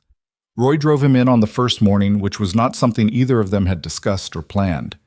Ethan had come outside at 7:45 to find Roy's truck idling at the curb, Roy in the driver's seat with a thermos of coffee and the particular expression of a man who has decided something and is not going to explain it. "You don't have to do this," Ethan said. "I know," Roy said. "Get in." Ethan got in. They drove the 20 minutes to the Sterling development offices in the kind of silence that doesn't need filling. The silence of 2 people who have worked alongside each other long enough that words are optional.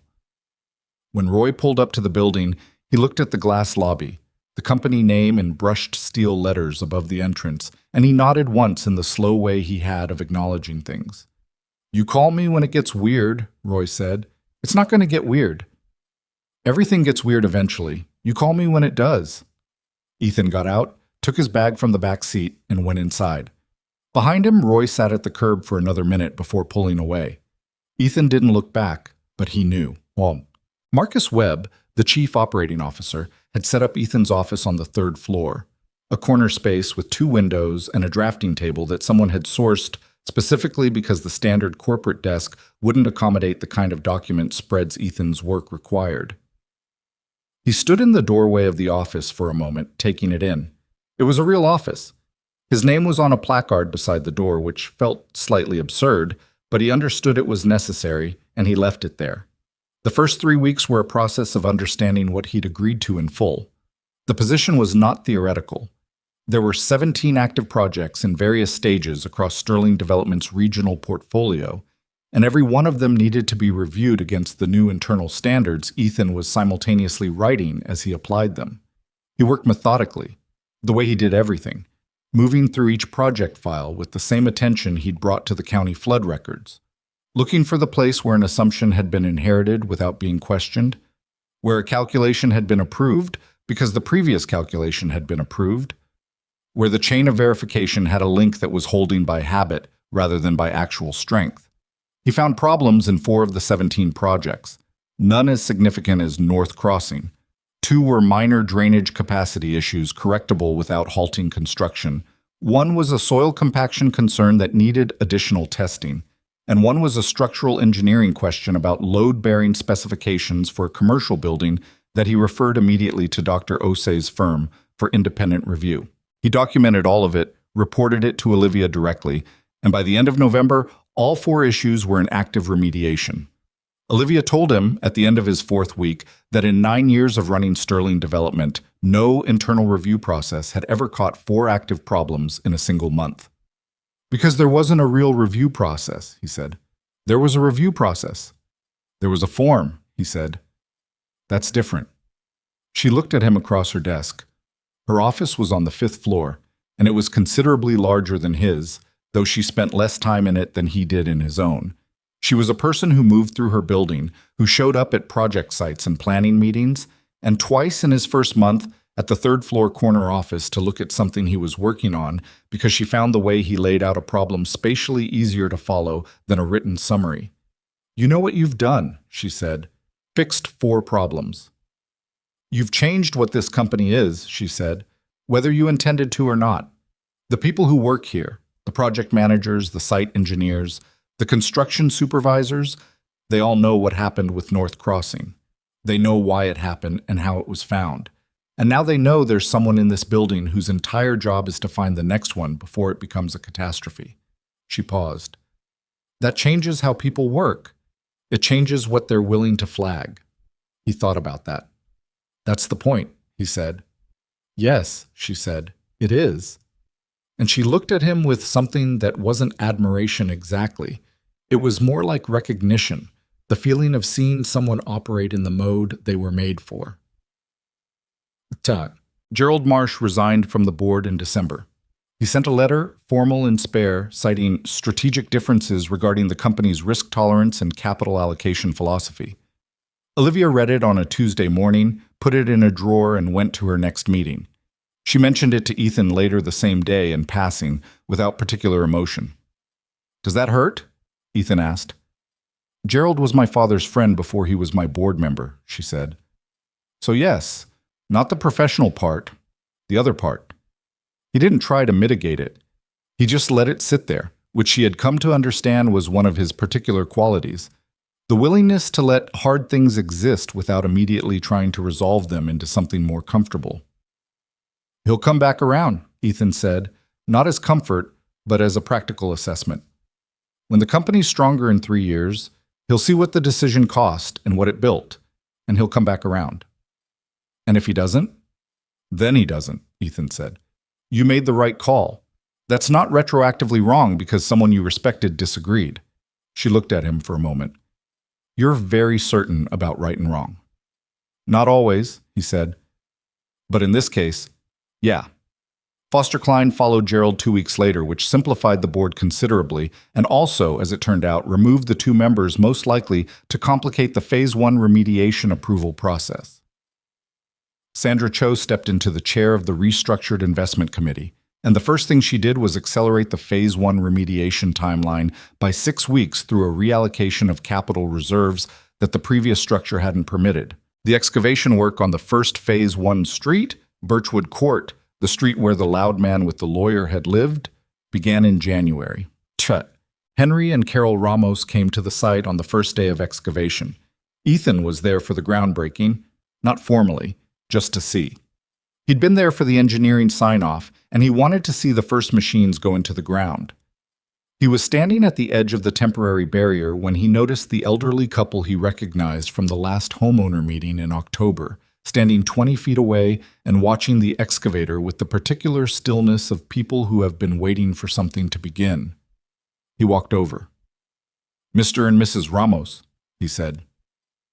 Henry Ramos was 71, with a white mustache and the deliberate posture of a man who had spent a career being precise about something. Ethan guessed military or engineering, and later learned it was both, 30 years in the Army Corps of Engineers before retirement. He looked at Ethan with the measured recognition of someone who had done his research. "You're Cole," he said. "Yes, sir." Henry looked at the excavator. "I looked up your analysis," he said, "after the meeting, the one you did on the watershed." "Okay." "You went back to the 1963 survey." "Yes." "I was on a survey team in 1971, Henry said. "Different watershed down in the Shenandoah. Same issue. The post-channelization data was taken as primary without going back to baseline." He paused. "We flagged it. Nobody did anything with it." Ethan looked at him. "I'm sorry." 50 years, Henry said. "It wasn't complaint. It was just the arithmetic of it, set down plainly. Takes 50 years and a flood for someone to go back and look." He watched the excavator bite into the earth below the old drainage culvert. "Glad someone finally did." Carol Ramos, who had been quiet beside her husband, said, "Will it hold when they rebuild it?" "Yes, ma'am," Ethan said. "I'll make sure of it personally." She looked at him for a moment with the direct, unornamented assessment of a woman who has lived long enough to know when someone means what they say. "All right then," she said, and took her husband's arm. They stood there, all three of them, watching the work begin. Nobody talked. There wasn't anything to say that the machines weren't already saying better. The actual physical proof that the thing had been found and acknowledged and was being fixed. Ava turned 7 in March.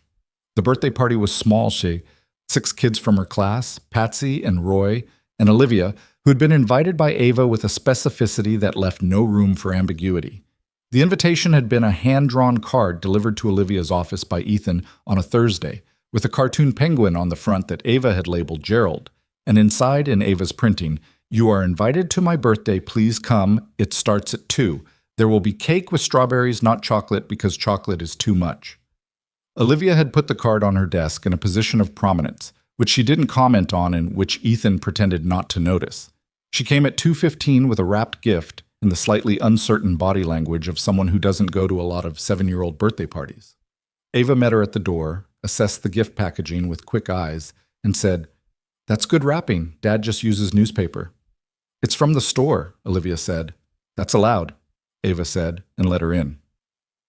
The party had the particular low-level chaos of children who have been given a yard, a late winter afternoon that was cold but not prohibitively so, and instructions not to go past the rope swing. Ava managed her guests with an authority that Ethan watched from the back porch with the quiet pride of a father who recognizes his own traits in someone small enough to make them look new.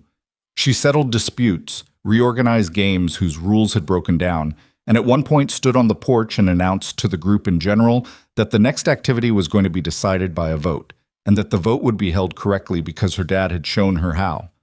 "How did you show her how to hold a vote?" Olivia asked, appearing beside him at the porch railing. "We vote on things in the house," he said. "What movie to watch? What to have for dinner? I count the ballots." "She votes against you sometimes?" "She votes against me constantly. The penguin gets a vote too, which she controls, so structurally I'm at a disadvantage." Olivia laughed. The full one, the real one that she'd had increasingly often over the past 5 months, the one that arrived without her managing it. She leaned on the porch railing with her coffee and watched Ava conduct the vote with a wooden spoon as a gavel, and something about the scene, the yard, the noise, the cold March sun, the particular warmth of a house that was full of people, showed plainly on her face. "You okay?" Ethan asked. "I'm very okay," she said. "That's almost the problem." He looked at her. She was looking at the yard. "I don't know what to do with very okay," she said quietly. "I know what to do with a crisis. I know what to do with a problem that needs solving. I'm genuinely good at managing difficult situations." She turned her coffee mug in her hands. But this, just standing on a porch on a Saturday afternoon, watching a kid vote on a game, I don't have a protocol for this. It doesn't need a protocol, he said. I know. That's what's disorienting. She paused. I think I've been running long enough that stopping feels like something's wrong. He leaned on the railing beside her, close enough that their arms were almost touching, not quite. Nothing's wrong, he said. I know, she said again. They stood there while Ava's vote concluded in a decisive victory for the game that Ava had wanted all along, which nobody in the yard appeared to find suspicious. What? The conversation that changed things happened in April, on an evening that had no drama around it whatsoever. They'd both been at the office late for a county infrastructure meeting, the follow-up review on the completed East Side Basin remediation, a 3-hour session that had ended with Robert Stiles, the panel chair, shaking Ethan's hand and saying, with the restrained warmth of a man who didn't hand out warmth easily, "This is what the process is supposed to look like." Ethan had driven Olivia back to her car in the Sterling development garage because hers had needed service and she'd come in with a company car. They sat in the parking garage for a minute with the engine running the way you do when a conversation isn't finished. I need to tell you something, Olivia said, and I need to say it badly enough to warrant a parking garage, apparently. Okay. I've been in this industry for 9 years, she said. I've been good at it. And for most of that time, the way I've been good at it is by keeping everything at a distance that I could manage. Projects, people, problems, everything had a process, a structure, a defined relationship. She looked at her hands. I think I thought that was strength, managing everything from the right remove. It's a useful skill, he said carefully. It's a wall, she said, with very good organizational systems. She looked up. You don't do that. You let things matter. The Ramos couple, Ava, Roy, the 400 houses that would have flooded if you'd put the folder back in the drawer. You let them matter, and it costs you something, and you pay it anyway. He was quiet. I don't know how to do that yet, she said, but I'm trying to learn it. And I want to be clear about this because I'm not sure I've ever said something like this to anyone. I think I want to try learning it near you. Not because you owe me that, not because of what happened in August, just because... She stopped. She looked like someone who has been precise with language their entire professional life and has just arrived at the edge of what precision can reach. Because, he said, and left it open. Because you are the first person in a very long time who has made me feel like being honest is easier than not being. He sat with that. Outside the car, the parking garage was empty and concrete and entirely unglamorous, which seemed right. No appropriate backdrop, no particular moment designed for anything. I'm not easy to be around, he said. I'm quiet in ways that aren't always comfortable. I have a daughter who runs a parliamentary democracy out of my kitchen. I still wake up some nights thinking about things I'm not going to talk about in a parking garage. He paused. And I'm trying to figure out what moving forward looks like, without it feeling like moving away from something I don't want to leave. Claire, she said. Not a question. She was good, he said simply. She was a good person, and she was a good mother for the 3 years she had, and she deserved more time than she got. I don't want to... He stopped. I don't want to stop having her matter. She should matter, Olivia said. She's part of how Ava got to be Ava. She paused. I'm not asking you to replace anything. I know you're not. Then what are you actually afraid of? He thought about it honestly. Honesty was the thing she'd named, and he owed her the real answer. Getting it wrong, he said. I got it right once. I don't know if that's skill or luck, and I've never had to find out. She was quiet for a moment. I've gotten everything important in my life wrong at least once, she said. The company, my relationships, my judgment about people. I've been wrong a lot. And I still showed up the next morning. She looked at him. I'm not asking for certainty. I'm asking if you want to try. The parking garage hummed around them. Somewhere above, a car moved through the upper level, and the sound traveled down through the concrete. Yeah, he said, I want to try. She nodded once, the way she did when a decision had been made, and the next step was just execution.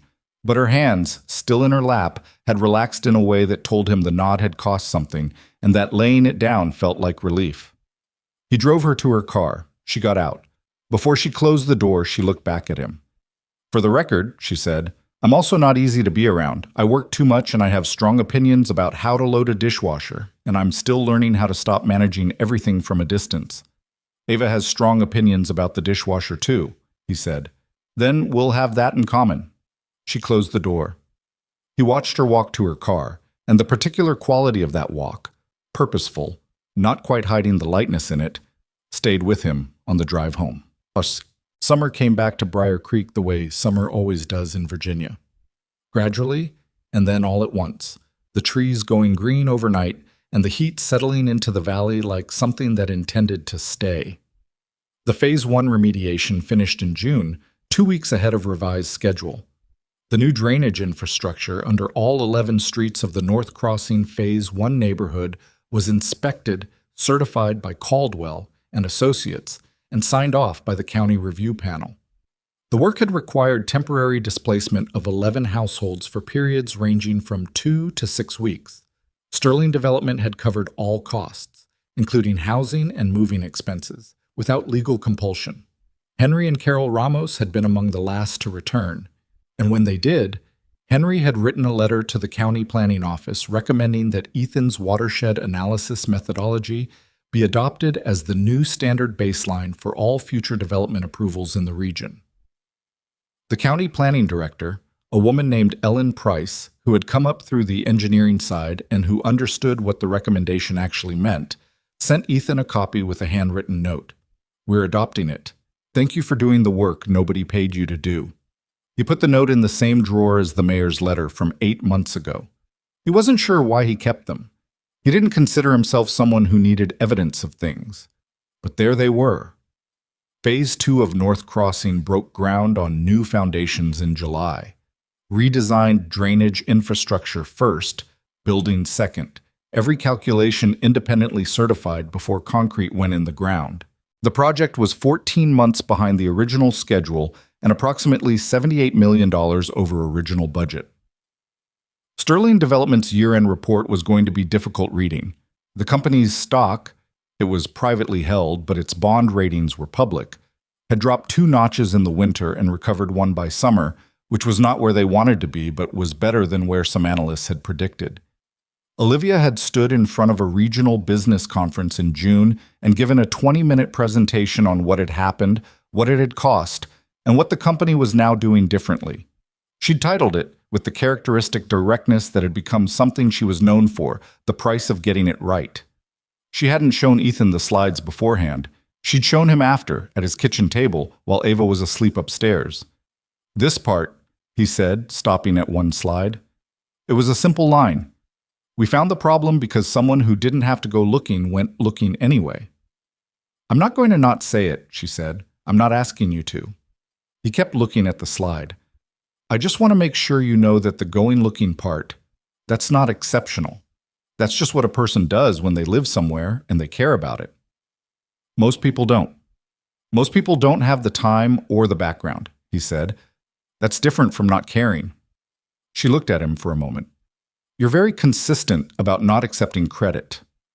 "I accept credit when I've earned it." "You've earned it." "I did a thing I would have done anyway," he said. "That's not heroism. That's just being present." She was quiet for a moment. "Being present is rarer than you think," she said. He closed the laptop and put it aside. Through the ceiling, they could hear the small sounds of Ava's house, the particular creak of the third floorboard from the left at the top of the stairs, the sound of the old furnace cycling on with its familiar knock, the way the walls spoke quietly to themselves in the dark. He had lived in this house for 4 years, and he knew every sound it made, the way you know a person, by their specific silences, by what they do when they think no one is listening. "You should stay for dinner," he said. It was the first time he'd said it as an assumption rather than an offer. She looked at him. She understood the difference.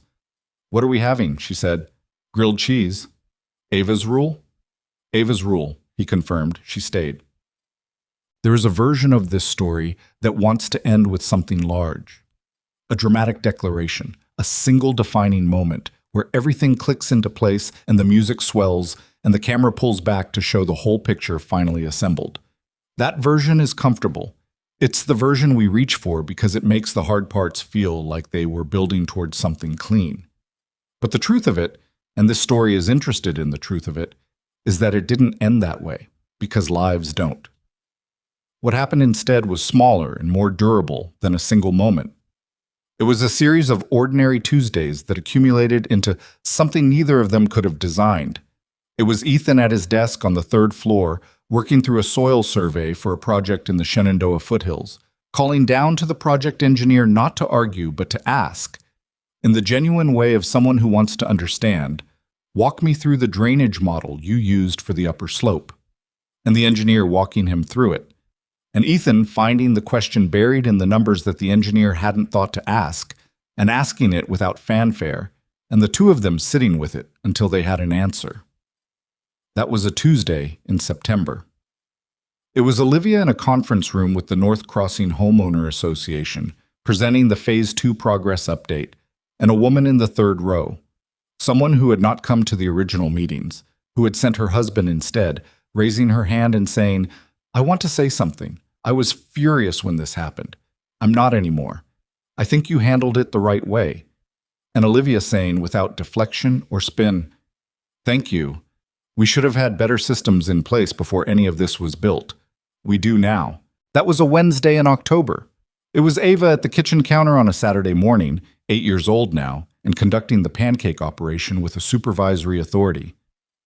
She'd expanded to include quality control checkpoints, explaining to Olivia with complete seriousness that the correct butter-to-pan ratio was something she'd been developing for 2 years and was close to finalizing.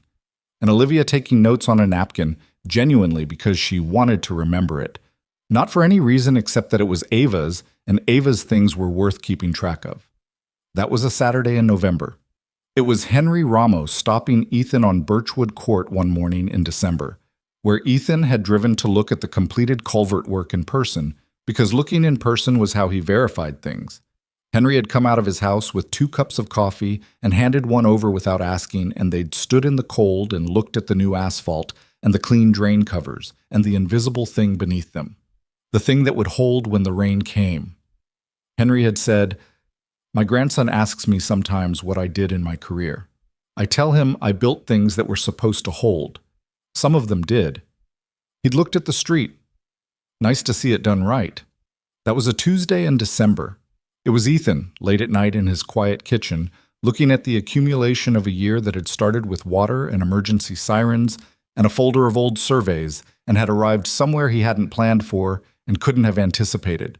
Not planned and not perfect and not resolved in any of the ways the comfortable version of the story would require. Claire's photograph was still on the mantel where it had always been. Ava walking past it every morning on her way to breakfast. The way you walk past something that belongs to the house, that is part of what the house is. There was room for that, and room for the new things, and room for the things not yet named, all of it in the same space, which is how it actually works, which is the only way it actually works. What the flood took, the flood took. What got built after? The infrastructure, the accountability, the slower and more honest things between two people who had both been carrying too much alone for too long. That was the work of ordinary days done without ceremony. That's where the real building happens. Not in the moments of crisis, but in everything that comes after, when the water has receded and you have to decide, with clear eyes and no particular drama, what you're going to put in the ground. Ethan Cole put things in the ground that would hold. That was what he'd always done. It just took a flood for anyone to notice. And in the end, the town of Briar Creek stood on better foundations than it ever had. Not because a disaster had been survived, but because someone had refused to put the folder back in the drawer. Because a woman had chosen the expensive truth over the comfortable silence. Because a 6-year-old girl had told an adult to say the obvious thing out loud. And because the ordinary days that followed were lived with more honesty, more presence, and more care than the days before the water came. Not perfectly. Never perfectly. But solidly. And that, in the end, is what holds.